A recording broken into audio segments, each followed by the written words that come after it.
Hello friends, എല്ലാവർക്കും നമസ്കാരം. നിങ്ങൾ ഏവരും കാത്തിരിക്കുന്ന അലീനയുടെ ഇനി വരാനിരിക്കുന്ന അതായത് അപ്കമിങ് വിശേഷങ്ങളിലേക്ക് എല്ലാ കൂട്ടുകാർക്കും സ്വാഗതം. എല്ലാവർക്കും നല്ലൊരു ദിവസം ആശംസിച്ചുകൊണ്ട് തന്നെ അപ്കമിങ് വിശേഷങ്ങളിലേക്ക് കടക്കാമേ. നമ്മുടെ ചാനൽ ആരെങ്കിലും ആദ്യമായിട്ട് കാണുന്നുണ്ടെങ്കിൽ നിങ്ങൾക്ക് ഇങ്ങനെ പുതിയ പുതിയ വിശേഷങ്ങൾ കേൾക്കാൻ താല്പര്യം ഉണ്ടെങ്കിൽ തീർച്ചയായിട്ടും നമ്മുടെ ചാനൽ ഒന്ന് സബ്സ്ക്രൈബ് ചെയ്ത് വെച്ചോളൂ കേട്ടോ. അതിനോടൊപ്പം നമ്മുടെ വീഡിയോ ഇഷ്ടപ്പെടുന്നവർ ഇപ്പോൾ തന്നെ ഒരു ലൈക്ക് ഒരു ഹൈപ്പ് ഒക്കെ അടിച്ചിട്ട് വീഡിയോ കാണാൻ വേണ്ടി ശ്രമിക്കണേ. അപ്പൊ ഞാൻ നേരെ വിശേഷത്തിലേക്ക് തന്നെ കടക്കാണ് കേട്ടോ. അപ്പം നമ്മുടെ അലീന ഇപ്പൊ സ്റ്റാൻലിയുടെ അടുത്താണ് ഉള്ളത്. നമ്മൾ ഒരുപാട് മുന്നോട്ടേക്ക് പോകുന്നു കഥയുടെ. സ്റ്റാൻലിയുടെ അടുത്തേക്ക് എത്തിയിട്ടില്ല നമ്മുടെ ഒറിജിനൽ കഥയ്ക്കകത്ത്, അതായത് ഡെയിലി എപ്പിസോഡിനകത്ത്. സ്റ്റാൻലിയെ തിരക്കി ഇറങ്ങിയിട്ടേ ഉള്ളൂ ബാലചന്ദ്ര മേനോൻ. അപ്പം നമ്മുടെ അലീന ഏതായാലും സ്റ്റാൻലിയുടെ അടുത്ത് എത്തി. എന്താ പറയാ, ഒരു മുരട് പിടിച്ച സ്വഭാവമുള്ള ഒരു പട്ടാളക്കാരൻ, പഴയ ഒരു പട്ടാളക്കാരന്റെ എല്ലാ മുരടൻ സ്വഭാവവും നമ്മുടെ സ്റ്റാൻലിക്ക് ഉണ്ട്. അലീനയ്ക്ക് അങ്ങ് അഡ്ജസ്റ്റ് ചെയ്യാൻ പറ്റുന്നില്ലെന്നേ. എങ്ങനെയൊക്കെയോ നമ്മുടെ അലീന അഡ്ജസ്റ്റ് ചെയ്ത് അങ്ങോട്ട് പോവുകയാണ്. ആ വീട്ടില് നമ്മുടെ അലീനയ്ക്ക് ഒരു മുറി കൊടുത്തേക്ക്. ആ മുറി തന്നെ ഉണ്ട് ഒരു വീടിന്റെ അത്രയും വലിപ്പം. അതിനകത്ത് AC, ഫാന്, എന്താ വേണ്ടത്, എന്ത് സൗകര്യമാണ് ഇല്ലാത്തത്. മുടി ഉണക്കുന്ന ഹീറ്റർ വരെ അതിനകത്ത്. മുടി ഉണക്കുന്ന ഹീറ്റർ എന്ന് ഉദ്ദേശിച്ചത് മുടി ഉണക്കുന്ന ഒരു ഹീറ്റർ എന്നായിരിക്കില്ല അതിന് പറയുന്നത്. അപ്പൊ ആ സംഭവം വരെ ഉണ്ട്.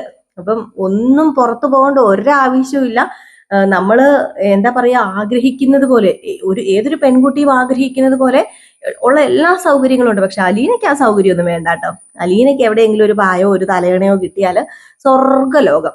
ആ അലീനയ്ക്ക് അവിടെ പിടിക്കും. ഒരു റൂമിനകത്ത് അടച്ചു പൂട്ടിയിരിക്കുക ഏത് നേരം എന്നൊക്കെ പറഞ്ഞു കഴിഞ്ഞിട്ടുണ്ടെങ്കിൽ അലീനയ്ക്ക് അത് ഒട്ടും ഇഷ്ടപ്പെടുന്നില്ല. നിവർത്തിയില്ലാഞ്ഞിട്ട് നമ്മുടെ അലീന അവിടെ ഇങ്ങനെ എങ്ങനെയൊക്കെയോ നിന്ന് പറ്റുന്നു. അച്ഛനാണല്ലോ, സ്വന്തം അച്ഛന്റെ വീടാണല്ലോ എന്നോർത്ത് ആശ്വസിക്കാം. അങ്ങനെ നമ്മുടെ സ്റ്റാൻലി ആണെങ്കിലോ സംസാരപ്രിയനല്ല. സംസാരിക്കാതെ എപ്പോഴും കള്ളും കുടിച്ച് കുറെ പട്ടികളുടെ കൂടെ ഇങ്ങനെ ഇരിക്കും ആ റൂമിനകത്ത്. അതാണ് പുള്ളിയുടെ പരിപാടി. എന്നാ പിന്നെ മകളാണെന്ന് വെച്ചൊന്ന് വന്ന് സംസാരിക്കുക. കുറെ നാളായല്ലോ കണ്ടിട്ട്. കുറെ നാളായല്ലോ എന്നല്ല, കണ്ടിട്ടേ ഇല്ല. മകള് ആദ്യമായിട്ട് കാണുന്നതല്ലേ. എന്നൊന്ന് സംസാരിക്കുക. എവിടെന്ന് വിശേഷം പോലും തിരക്കുന്നില്ല. നീ തിന്നോ, കുടിച്ചോ, ഉറങ്ങുന്നുണ്ടോ, അങ്ങനെ ഒന്നും തിരക്കുന്നില്ല. ഒരു അറ്റാച്ച്മെന്റും ഇല്ലാത്തൊരു ഒരു മനുഷ്യൻ. ഒരു എന്താ പറയാ, ഒരു ഒരു നമുക്ക് ആർക്കും ഇഷ്ടപ്പെടാത്ത ഒരു മനുഷ്യൻ. പക്ഷെ പുള്ളിക്കാരന്റെ ഉള്ളിൽ എന്തെങ്കിലും വേദന കാണും. വൈജി ഇങ്ങനെ ആയി തീരാൻ കാരണം എന്താണ്? വൈജയുടെ പഴയകാല ചരിത്രവും ആ ഒരു ട്രോമയൊക്കെ ആയിരിക്കാം. അതുപോലെ തന്നെ ഈ പറയുന്ന നമ്മുടെ സ്റ്റാൻലി ഇങ്ങനെയാകാൻ കാരണവും ആ ഒരു ട്രോമയൊക്കെ തന്നെ ആയിരിക്കാം. നിവൃത്തിയില്ലാതെ ലാസ്റ്റ് നമ്മുടെ അലീന എന്ത് ചെയ്യുന്നു? ഞാൻ ഈ പറഞ്ഞ ഈ ഒരു ഭാഗം ഇന്നലെ പറഞ്ഞിട്ടുണ്ടായിരിക്കും. ഫോണൊക്കെ വിളിച്ച് സംസാരിച്ചു. അത് കഴിഞ്ഞപ്പോൾ രോഹിത്തിനോട് പറഞ്ഞു, രേവതിക്കുട്ടിയെ നീ വിളിച്ച് വിവരം ഒന്ന് അറിയിക്കണം എന്ന് പറഞ്ഞു. കാരണം രേവതിക്കുട്ടി ഒന്നും അറിഞ്ഞിട്ടില്ല, പെട്ടെന്നുള്ള വരവായതുകൊണ്ട്. അതുകൊണ്ട് തന്നെ രേവതിക്കുട്ടീനെ നമ്മുടെ രോഹിത്ത് ഫോൺ ചെയ്യുന്നതാണ് ഇന്നത്തെ എപ്പിസോഡിലെ പ്രധാന ഭാഗം, അല്ലെങ്കിൽ അഥവാ ആദ്യത്തെ ഭാഗം. ഞാൻ പറയാൻ പോകുന്ന ഈ എപ്പിസോഡിന്റെ ആദ്യത്തെ ഭാഗം. അപ്പൊ അങ്ങനെ രോഹിത്തിന് ഫോൺ ചെയ്തു. രോഹിത്ത് ഫോൺ ചെയ്തപ്പോഴേ നമ്മുടെ രേവതി ആണെങ്കില് രേവതിക്കുട്ടി ഓളിയത്തിൽ ഇങ്ങനെ TV ഒക്കെ വെച്ച് ഗ്രേസിന്റെ തോളിൽ ഇങ്ങനെ കൈയൊക്കെ ഇട്ട് ഇങ്ങനെ ഇരുന്ന് TV കാണുകയാണ്. ഭയങ്കര ഓളിയത്തിൽ വെച്ചിട്ടൊക്കെ ഇരുന്ന് വലിയ TV കാണലും ചിരിക്കലും ഒക്കെയാണ്. അപ്പോഴത്തേക്കുമാണ് മാമച്ചൻ ഓടി വന്നിട്ട്, അതെ കുറെ നേരം ആയല്ലോ, നീയേ ഒരു സാധനം അവിടെ വെച്ചിട്ടില്ലേ, അത് കിണും അടിക്കാൻ തുടങ്ങിയിട്ട് കുറെ നേരമായി. നിനക്ക് അതൊന്നും നോക്കുകയും കാണുമെന്നും വേണ്ടല്ലോ, അല്ലെങ്കിൽ TVക്കകത്ത് കയറി അങ്ങോട്ട് അതിനകത്ത് കയറി അങ്ങ് ഇരുന്നോളൂല്ലോ എന്ന് പറഞ്ഞപ്പോഴത്തേക്ക് രേവതി പറഞ്ഞു, അയ്യോ ഞാനത് മറന്നുപോയി. ഫോണേ കിച്ചണിലിരിക്കുക. ഫോണ് കിച്ചണിലിരിക്കുക, നീ ഇവിടെ ഇരിക്കുക. ഗ്രേസി, ഇവളെ ഇങ്ങനെയൊക്കെ ഇനി വിട്ടു കഴിഞ്ഞാൽ ശരിയാവത്തില്ല കേട്ടോ. നിനക്ക് പഠിക്കാനൊന്നും ഇല്ലേടി, നിനക്ക് കിച്ചണിൽ ഒരു പരിപാടി ഇല്ലേടി, ഇതിപ്പം വേലക്കാരി വീട്ടുകാരി ആയ പോലെ ആണല്ലോ എന്ന് പറഞ്ഞപ്പോ, അതെ ഞാൻ ഇവിടുത്തെ വീട്ടുകാരിയാ. എന്താ പ്രശ്നം മാമച്ചനങ്ങളെ? എന്തെങ്കിലും പ്രശ്നമുണ്ടോ? മര്യാദയ്ക്ക് ഒരു 2 റൗണ്ട് പോയി വീടിന് ചുറ്റും ഓടാൻ നോക്കിക്കോ, അതായിരിക്കും നല്ലത്. ഇല്ലെങ്കിൽ അധികം നാൾ ഓടാനേ ഈ വണ്ടി കാണത്തില്ല. ഈ വണ്ടിയുടെ എഞ്ചിനും പോകും, പെട്രോളും ഡീസലും ഒക്കെ തീർന്നു പോകുന്ന ഒരു അവസ്ഥ വരും എന്ന് പറഞ്ഞപ്പോഴത്തേക്കും, എന്ത് പറഞ്ഞാലും നിനക്ക് അതങ്ങോട്ട് പറഞ്ഞാൽ മതിയല്ലോ. പട്ടിണിക്കിരുത്തുക, ഓടിക്കുക, അതാണല്ലോ നിന്റെ പ്രധാന ഹോബി ഇപ്പോഴത്തെ. അത് തന്നെയാ എന്റെ പ്രധാന ഹോബി. വീണ്ടും നിന്റെ ഫോൺ അവിടെ ഇരുന്ന് കിണുകിണ് വെക്കുന്നുണ്ട്. നീ ചെന്ന് വേണമെങ്കിൽ എടുക്ക്. അല്ലെങ്കിൽ പിന്നെ ആ സാധനം നിനക്ക് വേണ്ടെങ്കിൽ ഒരു കാര്യം ചെയ്യ്, സ്വിച്ച് ഓഫ് ചെയ്ത് വെച്ച്. മനുഷ്യർക്ക് ഇവിടെ ചെവിതല കേൾക്കണ്ടേന്ന് പറഞ്ഞപ്പോഴത്തേക്കും, ഞാൻ ഇപ്പൊ വരാം. അതെ ഈ സീൻ മാറ്റി വിടല്ലേ എന്ന് പറഞ്ഞ് അത് സ്റ്റക്കാക്കി വെച്ചിട്ട് നമ്മുടെ രേവതിക്കുട്ടി അങ്ങ് പോയപ്പോഴത്തേക്കും, ആഹാ ഇവളാണ് കൊള്ളാലോ, അപ്പൊ എനിക്കിത് കാണണ്ടേ എന്നിങ്ങനെ പുറപുറുക്കാണ്. അപ്പോഴത്തേക്കും മാമച്ചൻ പറഞ്ഞു, നിനക്കിത് തന്നെ വേണം ഗ്രേസി, നിനക്കിത് തന്നെ വേണം. എന്നാ പിന്നെ ഇനി ആ പെങ്കൊച്ച് വരട്ടെ, അവളെടുത്തിരുന്ന് കണ്ടാലും ഒരു രസമുള്ളൂ മാമച്ച. ആ എന്നാ നീ അങ്ങ് സഹിക്ക് എന്ന് നമ്മുടെ മാമച്ചൻ എന്നിട്ട് പുറത്തോണ്ട് ഇറങ്ങി അങ്ങ് വെളിയിലേക്കും പോയി. അപ്പോഴത്തേക്കും ഫോൺ ബെല്ലടിക്കാണ്. ഫോൺ ബെല്ലടിച്ച് കഴിഞ്ഞപ്പോഴത്തേക്കും ഫോൺ കട്ടായി പോയാലും രോഹിത്തേട്ടനാണല്ലോ വിളിച്ചേക്കുന്നത്, രോഹിത്തിന്റെ നമ്പറാണ് കേട്ടോ, രോഹിത്തേട്ടനാണോ വിളിച്ചേക്കുന്നത്, ഇത് എന്തിനായിരിക്കും എന്ന് പറഞ്ഞുകൊണ്ട് നമ്മുടെ രേവതി ഫോണൊക്കെ എടുത്തിട്ട് രോഹിത്തിനെ വിളിച്ചു. തിരിച്ചു വിളിച്ചപ്പോഴത്തേക്കും രോഹിത് ചോദിച്ചു, ഇത് എത്ര നേരമായി രേവതി കുട്ടി വിളിക്കാൻ തുടങ്ങിയിട്ട്, എന്താ നീ ഫോൺ എടുക്കാത്തതെന്ന് ചോദിച്ചപ്പോ, അയ്യോ അത് പിന്നെ രോഹിത്തേട്ടാ ഞാൻ മറന്നുപോയി, ഞാനേ കുറച്ചു നേരം TV പോയിരുന്ന് കാണുമായിരുന്നു, മറന്നുപോയെന്ന് ഇങ്ങനെ പറയാണ്. അപ്പൊ ഇത് കേട്ട് കഴിഞ്ഞപ്പോഴത്തേക്കും രേവതി ചോദിച്ചു, ആ എന്തുണ്ട് വിശേഷം എന്നൊക്കെ ചോദിച്ചു. ഈ കളിയാക്കുന്ന ഒരു രീതിയിൽ എപ്പോഴും രേവതി കുട്ടി സംസാരിക്കുമല്ലോ. അപ്പൊ അതുപോലെ ഇങ്ങനെ ചോദിക്കുകയാണെ. അപ്പോഴത്തേക്കും നമ്മുടെ രോഹിത്തിന് അത്രയ്ക്ക് ഉഷാറില്ലാത്തൊരു സംസാരം. അപ്പൊ തന്നെ രേവതി കുട്ടിക്ക് എന്തോ കാര്യം സംതിങ് റോങ് ആണെന്ന് മനസ്സിലായി. രേവതി കുട്ടി ചോദിച്ചു, എന്ത് പറ്റി? അല്ല ഉരുളക്കുപ്പേരി എന്ന് പറയുന്ന പോലെ എന്റെ തല കടിച്ചുകൊണ്ടിരുന്ന രോഹിത്തേട്ടനല്ലല്ലോ ഇത്, എന്താ പറ്റിയത്? അത് പിന്നെ ഞാന് ഒരു കാര്യം പറയാൻ വിളിച്ചതാ രേവതി. കാര്യം പറയാനോ? എന്ത് കാര്യം? അത് വേറൊന്നുമല്ല, അലീന ചേച്ചി. അയ്യോ എന്റെ അലീന ചേച്ചിക്ക് എന്താ പറ്റിയത്? എന്റെ അലീന ചേച്ചി എന്തേ? നിന്റെ അലീന ചേച്ചിക്കൊന്നും പറ്റിയിട്ടൊന്നുമില്ല. അതെ, അലീന ചേച്ചി ഇവിടെ നിന്ന് പോയി. എങ്ങോട്ട് പോയി? അലീന ചേച്ചിനെ എന്നോട് പറയാതെ നിങ്ങൾ എങ്ങോട്ട് പറഞ്ഞു വിട്ടെന്നാ ഈ പറയുന്നത്? ദേ ഞാനൊരു കാര്യം പറഞ്ഞ, എന്റെ അലീന ചേച്ചിനെ എനിക്ക് ഇപ്പൊ കാണണം എന്ന് പറഞ്ഞുകൊണ്ട് നമ്മുടെ രേവതിക്കുട്ടി അങ്ങ് പറയാൻ തുടങ്ങിയപ്പോഴത്തേക്കും, പൊലമാൻ തുടങ്ങിയപ്പോഴത്തേക്കും, എന്റെ പൊന്നു രേവതി നീ ഞാൻ പറയുന്നൊന്ന് കേക്ക്. അതെ, അച്ഛൻ അലീന ചേച്ചിനെ ഇവിടുന്ന് പറഞ്ഞു വിട്ടതൊന്നും അല്ല, അലീന ചേച്ചി സ്വയമേ പോയതാണ്. മാത്രമല്ല അലീന ചേച്ചിനെ അച്ഛന് സേഫ് ആയിട്ടുള്ള ഒരു സ്ഥലത്ത് കൊണ്ടുപോയി ആക്കിയേക്കാണെന്ന് പറഞ്ഞപ്പോഴത്തേക്ക്, സേഫ് ആയിട്ടുള്ള സ്ഥലമോ? അത് ഏത് സ്ഥലം? അല്ലെങ്കിലും അലീന ചേച്ചി എന്നോട് പറയാതെ ഇത് എങ്ങോട്ടാ പോയത്? ഇതിപ്പോ എന്തൊരു പാടാന്ന് നോക്കിക്കണേ. അലീന ചേച്ചി എന്നോട് പറയാതെ എങ്ങോട്ടും പോകത്തൊന്നുമില്ല. എന്റെ പൊന്നു രേവതി, അല്ലാതെ അലീന ചേച്ചിയെ ഞങ്ങൾ എന്താ കൊണ്ടുപോയി കൊന്നു കളയോ? നീ എന്താ രേവതി കുട്ടി പറയുന്നത്? അലീന ചേച്ചി പോയതിന്റെ വിഷമത്തിലെ ഞങ്ങൾ ഇവിടെ എല്ലാവരും. അല്ല എന്താ രോഹിത്തേട്ടാ ഇത്? അല്ല സാധാരണ അലീന ചേച്ചി എങ്ങോട്ടെങ്കിലും പോയി വിളിച്ചു പറയുന്നതല്ലേ? വിളിച്ചൊക്കെ പറയുന്ന, പക്ഷെ ഇപ്പൊ എനിക്കറിയത്തില്ല. അലീന ചേച്ചി ഇവിടുന്ന് പോയി അച്ഛനാ കൊണ്ടുപോയി ആക്കിയത്. എന്തോ ജോലിക്ക് വേണ്ടിയോ ജോലി ചെയ്യാനുള്ള ഒരു സ്ഥലത്ത് അങ്ങോട്ട് ആക്കിയെന്ന് പറഞ്ഞപ്പോഴത്തേക്കും വലിയ കഷ്ടമായി പോയി. എന്നിട്ട് അലീന ചേച്ചി എവിടെയാ? അവിടെ ചെന്നിട്ട് വിളിച്ചോ? ഞങ്ങളെ വിളിച്ചു. അലീന ചേച്ചിക്ക് പ്രശ്നമൊന്നുമില്ല, നിന്നെ വിളിച്ചോളാം. പിന്നെ നീ ചിലപ്പം വിളിച്ചാൽ കിട്ടിയില്ലെങ്കിലോ എന്ന് ഓർത്തിട്ട് അലീന ചേച്ചി എന്നോട് വിളിച്ചു പറഞ്ഞു, നിന്നോടൊന്ന് പറഞ്ഞേക്കാൻ. അതുകൊണ്ടാ ഞാൻ അങ്ങോട്ടേക്ക് വിളിച്ചു പറഞ്ഞത്. ടെൻഷൻ അടിക്കൊന്നും വേണ്ട, നിന്നെ വിളിച്ചോളും. ഇന്നിനിപ്പം വിളിക്കാൻ ചാൻസ് ഇല്ല, നാളെ രാവിലെ തന്നെ വിളിക്കുന്ന അലീന ചേച്ചി പറഞ്ഞത്. എന്നാ പിന്നെ ഞാൻ ഫോൺ വെച്ചേക്കാണ് കേട്ടോ. അല്ല അവിടെ ബബിതേച്ചിക്കും കൃഷ്ണമോൾക്കും ഒക്കെ ഇവിടെ എല്ലാവർക്കും ഇവിടെ എല്ലാവരും സുഖമായിട്ട് ഇരിക്കുകയാണെന്നാ നീ ഓർക്കണത്? ഇവിടെ എല്ലാവർക്കും സങ്കടാടി, ഇവിടെ എല്ലാവർക്കും വിഷമാടി. കാര്യം വേറെ ഒന്നുമല്ല, അലീന ചേച്ചി ഇല്ലാത്തതിന്റെ വിഷമം ഉണ്ടല്ലോ, എല്ലാ രീതിയിലും ഇവിടെ ഉണ്ട് എന്നൊക്കെ. ഇതൊക്കെ കേട്ടപ്പോഴത്തേക്കും സാരമില്ല പോട്ടെ, ഞാൻ ഏതായാലും അലീന ചേച്ചി രാവിലെ വിളിക്കുമ്പോൾ കാര്യങ്ങളൊക്കെ ചോദിക്കാക്കട്ടോ, നിങ്ങൾ വിഷമിക്കുകയൊന്നും വേണ്ടാന്ന് പറഞ്ഞ് അപ്പോഴത്തേക്കും പെട്ടെന്ന് ഇങ്ങനെ രേവതിക്കുട്ടി അങ്ങ് മാറി. എന്ത് ചെയ്തു? പെട്ടെന്ന് ഒരു അലീന ഒരു ചെറിയൊരു അലീനയായിട്ട് മാറി. ഇവരങ്ങ് സമാധാനിപ്പിക്കാൻ തുടങ്ങിയപ്പോഴത്തേക്കും, ഇത് കൊള്ളാലോടി, ഇപ്പൊ എങ്ങനെയാ നിനക്ക് ഈ ധൈര്യം കിട്ടിയത്? അല്ല പെട്ടെന്ന് നീ അങ്ങോട്ട് മാറിയല്ലോ, നീ ഇപ്പൊ അന്യനും അമ്പിയൊക്കെ ഒരുമിച്ചാവുകയാണോ? അല്ല അത് പിന്നെ ആദ്യം ഞാനൊരു ചെറിയ കുട്ടിക്കുറുമ്പൊക്കെ കാണിച്ച് ദേഷ്യപ്പെട്ട് സംസാരിച്ചതാ, പിന്നെ കാര്യത്തിന് സീരിയസ്നെസ് മനസ്സിലായപ്പോഴല്ലേ. സാരമില്ല, എല്ലാത്തിനും നമുക്ക് എന്തെങ്കിലും ഒരു പരിഹാരം ഉണ്ടാക്കാം. എന്നാ പിന്നെ രോഹിത്തേട്ടൻ വെച്ചേരെന്ന് പറഞ്ഞ് ഫോൺ കട്ട് ചെയ്തു. അപ്പോഴത്തേക്കും നമ്മുടെ ഗ്രേസിയുടെ അടുത്തേക്ക് ചെന്നു. അപ്പോഴത്തേക്കും പെട്ടെന്ന് തന്നെ അലീന TV അങ്ങ് നിർത്തിയിട്ടു. അപ്പം ഗ്രേസി ചോദിച്ചു, ഇതെന്റെ നീ TV നിർത്തിയത്? ഞാൻ ഇത് കണ്ടോണ്ടിരിക്കല്ലായിരുന്നോ? നീ വരാൻ വേണ്ടി വെയിറ്റ് ചെയ്തിരുന്നല്ലേ? അത് പിന്നെ ഒരു പ്രത്യേക കാര്യം പറയാനുണ്ട്, അത് പറയാൻ വേണ്ടിയാ. എനിക്ക് തോന്നി അലീന വിളിച്ചു കഴിഞ്ഞാൽ അങ്ങനെയാണല്ലോ, എന്തെങ്കിലും കാര്യം പറയാൻ കാണൂലോ. പിന്നെ അലീന ആയിരിക്കുമല്ലേ ഇപ്പൊ വിളിച്ചത്? ഏയ് അലീന ചേച്ചി അല്ല എന്നെ വിളിച്ചത്, എന്നെ വിളിച്ചതേ രോഹിത്തേട്ടനാ. രോഹിത് എന്താ നിന്നെ വിളിച്ചിട്ട് പറഞ്ഞത്? അത് പിന്നെ അലീന ചേച്ചിയെ അവിടെ ഇല്ലെന്ന്. അലീന ചേച്ചി അവിടെ ഇല്ലെന്നോ? അവളെവിടെ പോയി?